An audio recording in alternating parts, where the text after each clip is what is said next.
Hey everyone, welcome back to another episode of Making It in Manhattan. If you're listening to this right now, it means that it is my birthday. This is the birthday episode. I'm so excited to be chatting with you guys about birthdays, my thoughts on turning another year older. Last year I turned 30 and it was a big deal, guys. I mean, turning 30, that's a huge milestone. So this year I'm turning 31.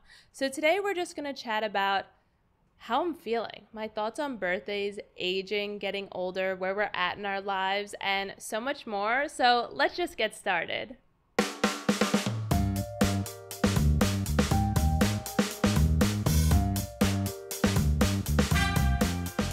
So my thoughts on birthdays overall.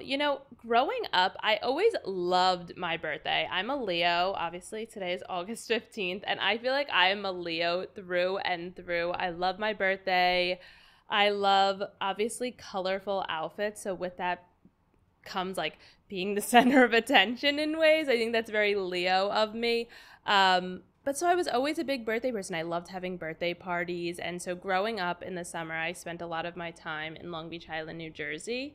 And so my mom would always throw me just like little birthday parties at just at our house, nothing fancy. And I'd have my friends over and some of my neighbors and my cousins, because some of my cousins would come to Long Beach Island as well. But I always loved celebrating my birthday, and I never really had any problem with getting older per se. Like, I was never one of those people that, oh, when I turned, I don't know, even 24, I'm gonna say, or 25, I was like, ugh, like I'm so old or anything like that. I never had that feeling. If anything, like, was so excited. 21, 22, 23, like I thought 25 was such a great age. It wasn't until I hit maybe like 27 or 28 that it wasn't even myself, but I feel like other people started to make me feel a type of way about aging. So people would say things like, oh, closer to 30, or, things like that. Obviously, you're no longer closer to 20. And I always thought it was such a weird thing to say. Like, is 30 this bad, like, number? Like, if anything, aging is such a privilege, and I feel so lucky to be able to age and to get older and to just, do it gracefully and to see all that comes with age. So especially last year when I was turning 30, that was like the biggest wake-up call for me of there's a huge stigma around turning 30, especially online and on social media. I feel like a lot of people thought I was like 26, which you might be listening to this and being like, yeah, I thought you were 26 also, which thank you, good skincare routine. But I am, now 31 as of today. And so last year when I was turning 30, the biggest thing when I would be like, oh, my birthday's coming up, and people would say, oh, how old are you turning? And I said 30 was, oh my gosh, how are you feeling? What do you mean, how am I feeling? Am I sick? Am I like, is there something wrong with that? So I think unfortunately society has like instilled this negative thought on us around turning 30. So I'm here to tell you though, 30 is great. Like, there is nothing wrong with turning 30. First of all, age is just a number. Like, I really don't personally feel any different, like, now being 30. Like, it's not like, oh, I turned 30 last year on August 15th and now I feel different or I feel older or something. If anything, I still feel like I'm mentally like 22, and I think I'll forever feel that way. I was talking to like a neighbor of mine who's an older woman, and she said, I told her that when I turned 30 last year, and she said, you're gonna always feel like that, like forever. She's like, even when you're 50, internally in your heart you'll always feel like 22, 24, 25. She's like, it's only when you walk past a mirror that you're gonna remember how old you really are. And I thought that was so funny, that in your heart you're always gonna feel as young as you want to feel, and aging is just a number, and you don't need to let these numbers get you. And also with turning 30, I think there was a lot of stigmas around, like, where are you at in life right now? Where are you at in your career, in your personal life, this, that, and the other. There's a lot of pressure surrounding 30, which I don't think there needs to be. I feel like on this episode today, I kind of want to talk about, like, breaking down those barriers, and that we don't need to feel this pressure or this nervousness with turning 30. There's no timeline, and I'm going to get into that later. But Yeah, 30 is just a number. 30's been a great year. I'm really excited to see what 31 holds. If anything, I feel like turning 30 is just like my 20s with more money and knowing who I am and what I stand for in life, because in your 20s, you're lost, you're confused. Like you just graduated college, maybe you're moving to a new city, starting a new job, you have new friends, and like you don't really know what you stand for or the kind of person you want to be. Maybe you do in your heart of hearts, but we all get distracted by like the people we're meeting, our job, a glitzy new city. And so you're going to lose yourself at times. You're going to maybe do things that you're like, "Ooh, like I'm not necessarily really proud of that," or "I'm not, happy I did that," or whatever it might be. But you're not strong enough in your 20s to stand up and say, like, I don't want to do that. That's not the kind of person I want to be, or whatever it might be. But at 30, you're like, I've lived some life, and I'm not going to let people make me feel inferior or make me feel a type of way or make me feel like I have to do something or like I have to feel a certain kind of way.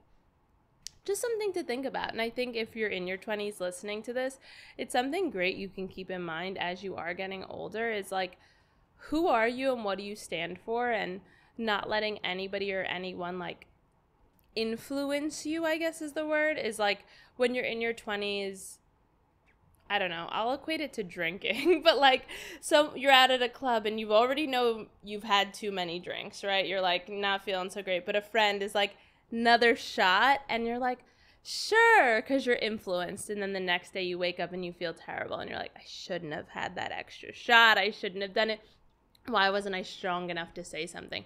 But at 30 you're like, no thanks, I'm good. And you're not afraid to speak up and be different and like potentially not be cool. You know what I mean? I think with your 30s comes just like knowing your self-worth and knowing yourself and not being afraid to stand up and say how you really feel. In terms of birthday traditions, I would say for me personally, like my only birthday tradition I really have is just spending my birthday at the beach of some sort. As I mentioned, I would go to Long Beach Island all the time on my birthday, and I would spend my summers in LBI.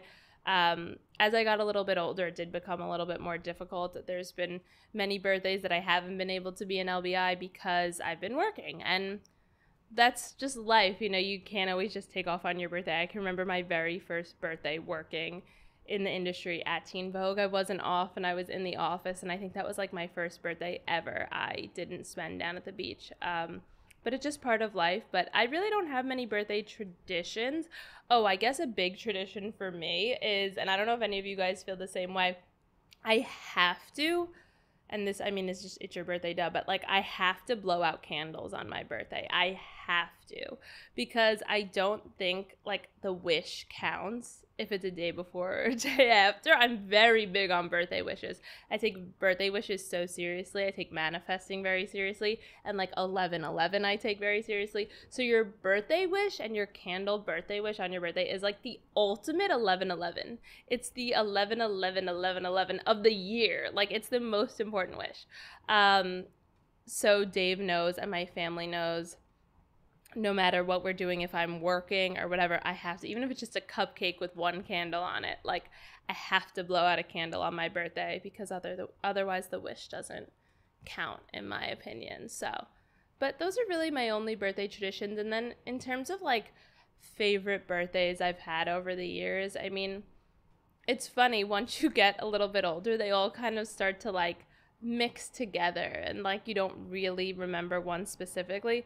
The only reason why I kind of remember this one specifically, but it's not really remembering, is my mom has a home video of one of my birthdays. I think I was turning like 8 or 9 or something like that, and she had like a little cake for me on the back porch of our place at the beach, and all of my friends and cousins were there, and I had these 2 pigtails in, and my hair was blonde from the sun from the summer. And my mom had like made me a cake. It was so cute.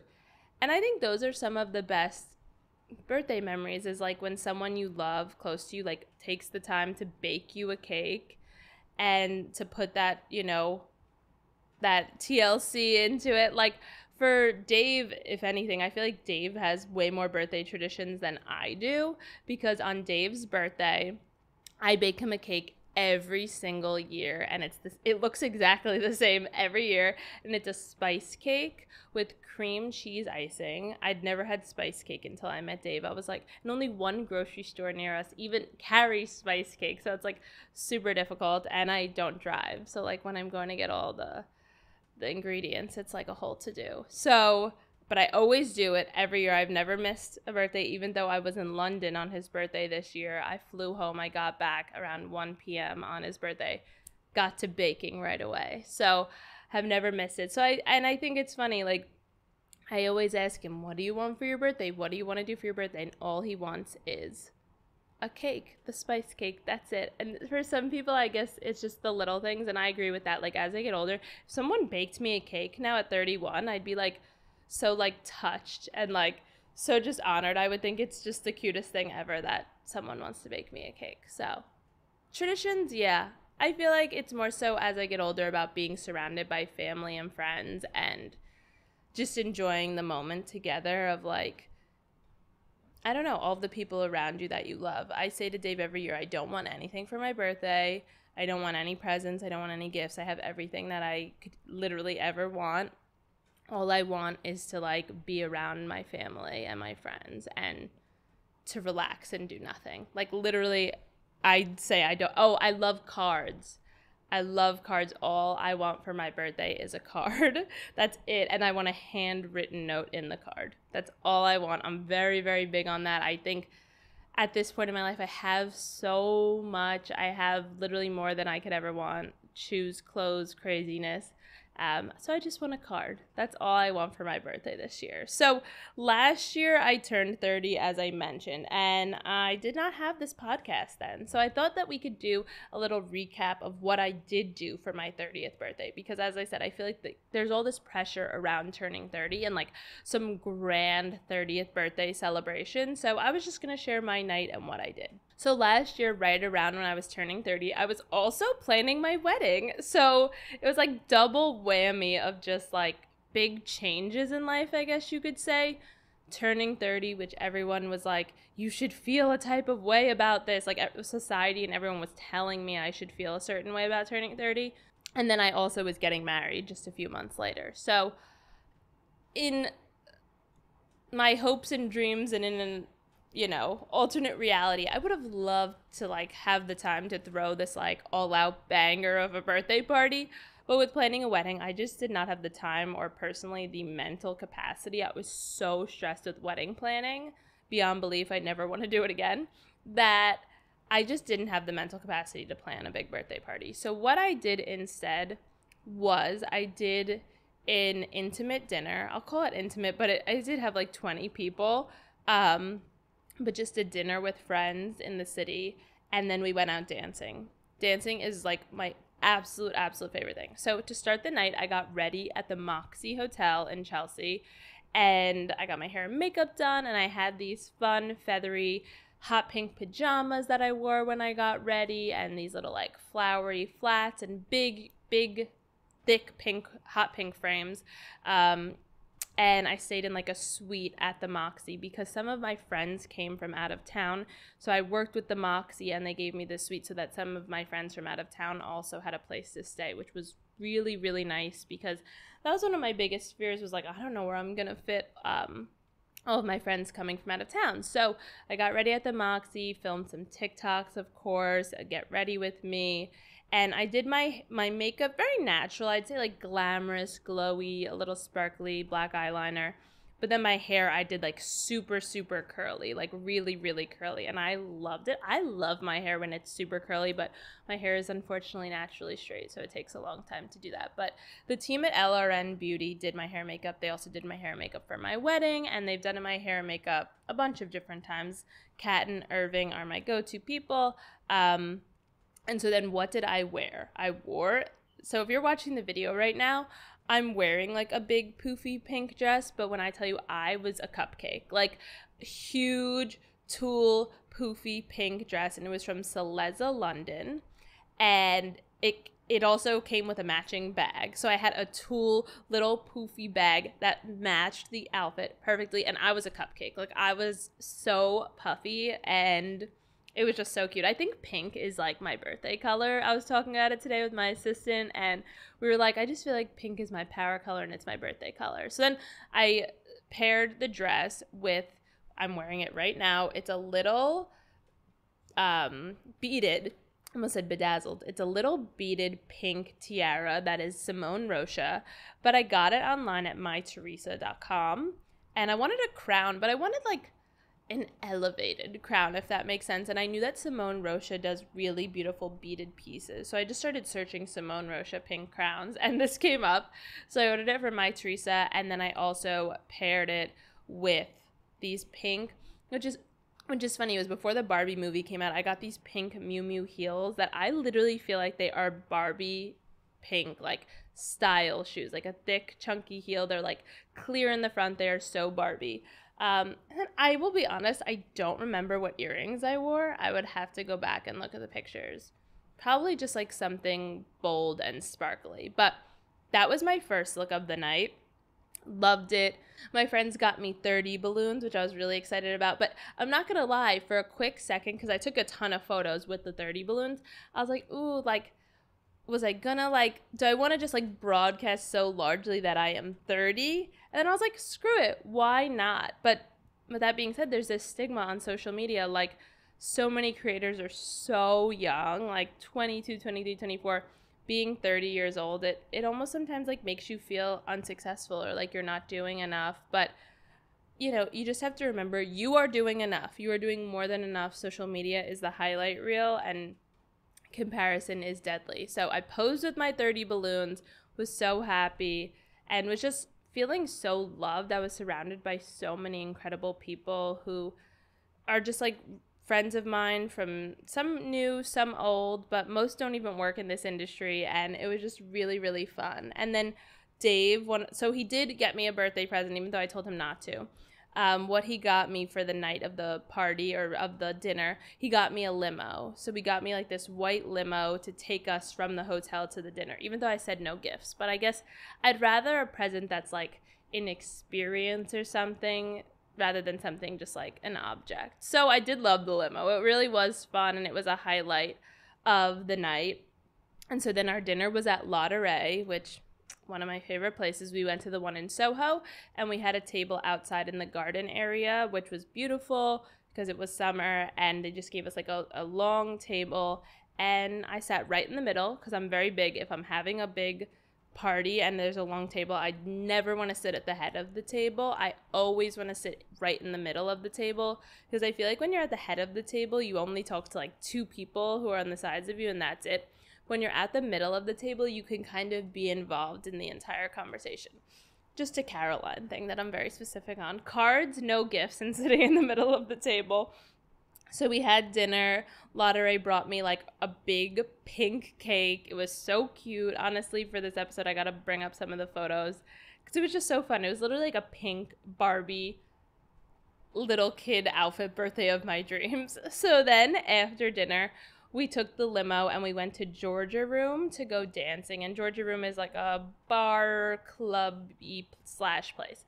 So at Georgia Room, I had some more friends meet up with us. And about like an hour or two into the night, I did an outfit change. I did one outfit change, and I changed into this Simon Miller deep royal purple, beautiful sequin dress. I love that dress, and I desperately need to style it again because it did not get enough love. I only wore it for like that little part of dancing at the end of the night, and it's such a good dress. I need like, I don't even know what, like a cool event to wear it to, because it's like too bold and flashy for a wedding. I cannot wear it to someone's wedding, but maybe it's like a red carpet or something like that. But it was so beautiful, and I paired it with Simon Miller metallic, really high silver platforms. I honestly look back, I'm like, I don't know how I did not fall and completely like bust my ass trying to dance in these heels, but I was fine. I'm so proud of myself.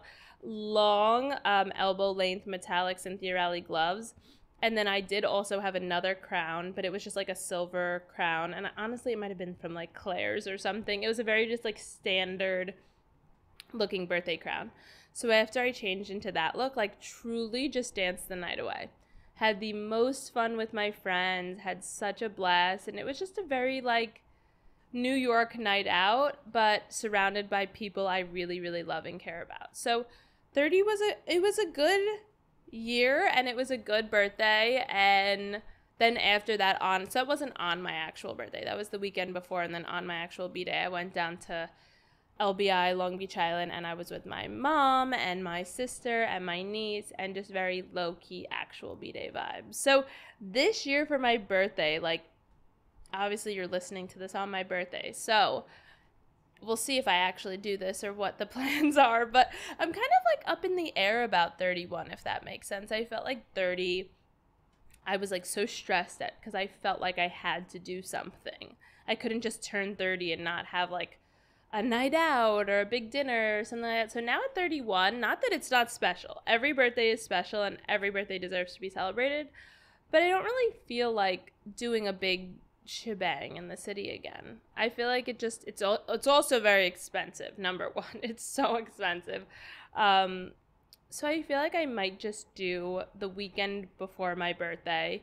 I think I'm just gonna do like a low-key beach weekend with all of my friends, like the same friends that were at the dinner last year, but all just go to the beach, and then maybe do like a big dinner, but just like at my house in our yard. Like get some long tables, maybe thrift them or like rent them or something, and maybe do like a clam bake and have clams and lobster and like all good seafood, and just like have a long table in the backyard, and like, I don't know, maybe like some twinkly lights, and make it very just like aesthetic and fun and low key, and just like, I don't know, not everything needs to be like this crazy expensive celebration. I feel like some of the best times I have are being so low-key with Dave and my friends and family, and I don't know why, but 30's been like a year of like, obviously every year is a lot of hard work, but a lot of hard work that I almost feel like on my birthday, I don't want to do much. I don't want to have to be on.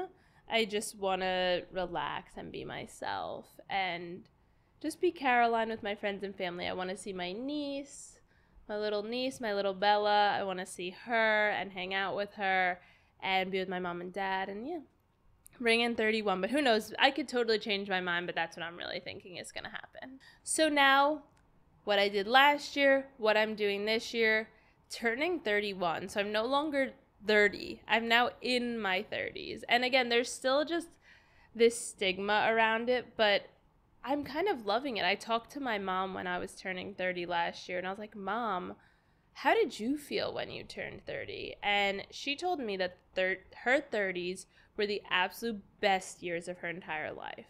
And I'm kind of believing that in a sense. Not that I think every decade gets better and better, but as I said, like in your 30s, you know, you're just so much more confident in yourself. And it's funny, I feel like 5 years ago, because of social media, I've gone through such ups and downs and highs and lows of like, one day hating the way I look, and then the next day like loving the way I look, and then the next day like being like, I need to fix this and this in my appearance, or this and this in the way I speak, or the way I dress, or this, that, and the other. But once I turned 30 this last year, I just feel like I was like, screw it, and I have never felt like more beautiful and more confident in myself. And Dave and I joke, we're like, oh, I'm going through my hot girl era, but really it's like I'm kind of in my self-love era. And don't get me wrong, I still have days where I'm like, oh my God, I hate my smile, I hate my nose, I hate whatever it might be, my skin. But I feel like ultimately overall this year, I've like gotten up every morning and I'm like, I look beautiful, like even with no makeup on, whatever. But in my 20s, heck no. If my eyebrows were not filled in every single second of the day, I thought I looked hideous. I didn't have mascara on. I thought I looked so ugly. Like, society and social media has just put this like ungodly pressure on all of us. But I feel like turning 30, and I don't know, maybe it just like comes with time. Maybe at 40, I'll just be like, oh my God, I'm stunning. Who knows? But I feel like at 30, I've just never been more. And maybe it's just like being happy with yourself and learning that like you only get one life and you only get one you. And I don't want to waste time hating myself, even though there's days when I still have doubts and I still question and I'm still not entirely happy with myself. But I want the majority of my life, I want to be happy with myself. And also, like, I'm never going to be younger than I am right now. So, like, might as well be happy with how I look and love the way I look and love myself. And also, like, I always say this with life and your career, but it's also true with, like, just self-love. Is like, no one's going to, like, fight for you or love you or stand up for you more than you. And so 30's been a very, maybe, like, introspective year of, like, coming to terms with like who I am and loving myself and trying to like silence out the noise. And I feel like I've been really good at like blocking people on social media this year. Like if someone says one wrong thing to me, I block them right away. I used to give people chance after chance and it would just ultimately really hurt my mental health because I would like see mean comments day in and day out. But I'm at a point now where like for the sense of my just mental health and just protecting myself, I'm just like, block. If someone's not serving you, block. If someone's making you feel bad, block. And I think that's totally fine. Block, unfollow, whatever it takes. So yeah, maybe 30 is just, it's been a year of growth, and I'm interested to see at 31, like, what I continue to learn more of. Because I'm still not fully happy with, like, I don't know, whatever, like my body or like my posture, like the most stupid, dumb things that I always say. We see the bad things in ourselves that, like, I say something to someone else and they're like, are you kidding me? Like, you look amazing. Like, I don't understand what you're talking about. So it's all just, like, in our heads and on ourselves. Like, really, there's nothing wrong with you. It's just society and social media making you think that you need to change to fit into a bubble and to look like everyone else, to be perceived a certain way. So 30s, as I've said, just your 20s with more money and more direction, more confidence. I think with 20s, it's like, you know, knowing your self-worth and not settling for anything less. And that could be in a relationship, that could be in a job, that could even be in relationships with your family. Like, I know sometimes people have really toxic family situations. I think just knowing your worth and knowing when to walk away from something that's not serving you has been really big for me in this past year. And then protecting your peace and protecting your power, like, done and done. Like, if you asked me 5 years ago if I'd be sitting here confident enough to, like, speak and just share and spew out my life with you, like, I would have liked to think I could. But at 30, I'm like, yes, I'm confident enough in myself to just want to share what I've learned with you all, because I'm sure I'm not the only one that has gone through, you know, feeling insecure and, you know, self-doubt. And if I could, if anything, just help one person feel better about themselves and know that you're not alone, then I know I'm doing something right. So my hope for 31, like, I always write little notes to myself as I record these episodes, and I'm like, my hope for 31. I just hope, I always say this every year, I just want to be genuinely happy. I know that sounds silly and cliche, but I think social media has become this, like, facade sometimes of, like, everyone just pretending they're happy and everything's good in life. But you could be posting, like, the most stunning killer outfit on, like, the biggest red carpet at the biggest event and, you know, looking so hot and stunning, and then literally being at home crying in your bed just because you're sad about you don't even know what. So, and I think ups and downs are always going to be a part of life. I don't think I'm going to ever just have it any 365 days of a year where I'm happy every single day. I don't think that's life, and I don't think as people that's even possible.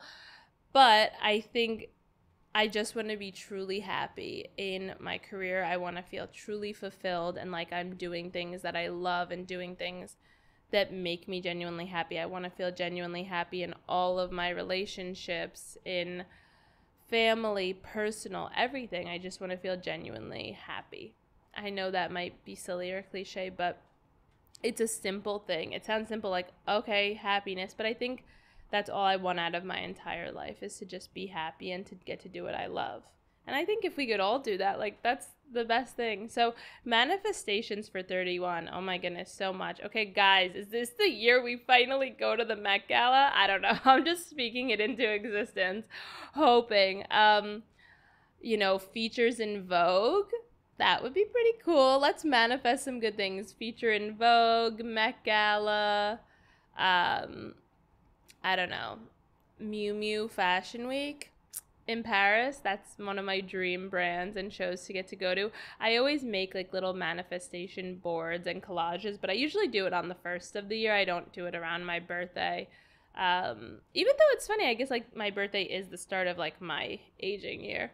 But so I do make little manifestation boards every single year where I cut out pictures and cut out quotes and words and things like that. And I just really old school glue it. I love using a glue sticker. It brings me back to my days of being in school. So I think manifesting is so important, and things I want to manifest for 31, so many things. Happiness, healthiness, and Met Gala and Vogue, and who knows. I think let's start working on those manifestations, guys. I feel like there's so much. Ooh, a guest appearance in And Just Like That, the new Sex and the City. If they're renewed for season 3, I'm not sure about that. Ooh, or a guest appearance in Emily in Paris. I think she needs to have a New York bestie. That's what I think needs to happen. So lots of manifestations and things to work on, and there's always, no matter how old you get, things you can work on for yourself. And I think also this isn't a manifestation, but something I want to do more in 31 is like, and I think I tried this in 32 and I did it a little bit, but have more hobbies. I really want to get back into painting. I used to love to paint when I was like 14, 15, 16. I thought I wanted to be an artist originally, and I applied to some colleges just for art because I loved painting and drawing. But ultimately, I don't have really a lot of time now to do it. But I would love to get back into painting. I think it would just be so fun and also therapeutic. So hopefully, let's add that to the manifestation board. More time to paint. So as we get ready to wrap up this episode, I almost feel like I'm just at therapy, like spewing my heart out. But my Making It in Manhattan tip of the week is there are no timelines or rules. So follow your heart. Cut out people or things that don't serve you. Everything happens for a reason, so just trust the timing of your life. I feel like I say this about work all the time, but with turning 30 as well, and in your 30s now, I'm 31, so I'm in my 30s. It's so true. There is no timeline, whether it's job, kids, marriage, like no one can tell you the timing of your life except you. So don't feel like a pressure from society that you have to be doing something, and that if you're not doing something, you're not good enough. This is your reminder from me that you are enough and you are doing exactly what you're meant to be doing. Trust the timing of your life. Everything happens for a reason. Like sometimes I think, oh, if I could go back and tell myself this, oh, if I could go back and tell myself that. But if I went back and was able to literally tell myself something, it would have probably changed the entire trajectory of my life. And like, who knows where I would be if I knew about something, or if I knew something bad was going to happen and could avoid it. Like, everything happens when it happens for a reason. Breakups, jobs, getting laid off, whatever it might be. Like, trust the timing of your life and just know everything will work out and everything will be okay. And then my Making It in Manhattan question of the week that one of you guys submitted to me just the other day is, I'm almost 30 and single. It's hard seeing friends that are in relationships and married. Do you have any advice? I feel you. This is the 30 episode. I feel like the title of this episode needs to be like 31, Flirty, and Thriving. But yeah, it is hard. Don't get me wrong. Like, obviously, I'm in a relationship and I've been in a relationship for a while, but I'll never forget after my first breakup how difficult and painful it was. Like the first time I ever had my heart broken, seeing other people in relationships, and like it was even good friends of yours, and you feel bitter almost, and you're like, oh, but I don't want to be bitter. Like I love that person and I want them to be happy, but it can feel hard being like, well, where's my knight in shining armor, whoever, where's my soulmate? And it can be hard to not trust the timing and to be like, well, I want it now, I don't want to wait. And it is cliche, but when you're least expecting it is literally when it happens. And anytime I say that to someone, they're like, I'm not expecting it, I am least expecting it. But it's almost what I realized in certain scenarios when you're least expecting it. So the way I met Dave was through mutual friends, and they had met on Tinder, and they were meeting up to hang out, and my friend brought me as the wing woman because she didn't want to meet with this guy alone, and this guy brought Dave as his wingman because he didn't want to go alone. And I kid you not, I had no interest in going on this like meetup because I was not trying to meet anyone. I was very single and enjoying my life to the fullest.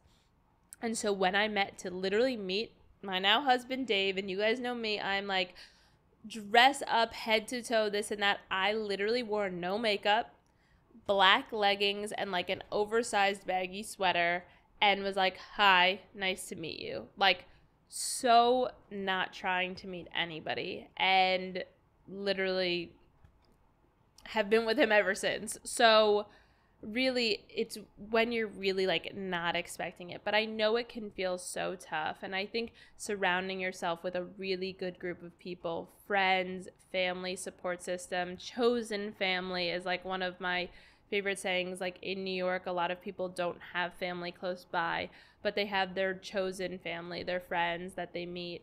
And I think just surrounding yourself with a really great support system of people who understand what you're going through and are there to listen to you. I think having friends to vent to is one of like the most important things in life. Like, I vent to people all the time, and it's so therapeutic and it's so good.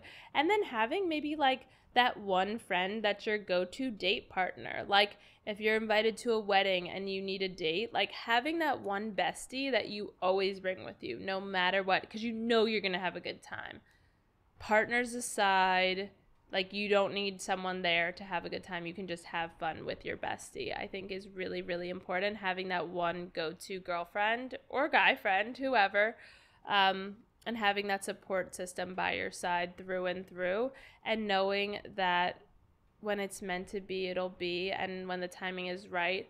My oldest sister, she's 35, and she's just about to get married this September. So she was in a serious long-term relationship up until she was about like 28, 29, and then she thought that was her person, and then it didn't work out, and it was hard for her. I feel like it was like, you know, she was refinding herself now after a 6-year relationship at almost 30, kind of like what you're asking me, like, you know, how'd she do it? And she is a badass and a warrior, and she traveled and she moved and she made tons of new friends, and she has like such a good group of girlfriends that she went out of her way to like meet these people. She was never like, you know, into sports or like very athletic before, but then she started running, and now she runs half marathons and marathons, and she's met so many friends through doing that. So like she's found so many great hobbies that she can just like dedicate and devote her time into.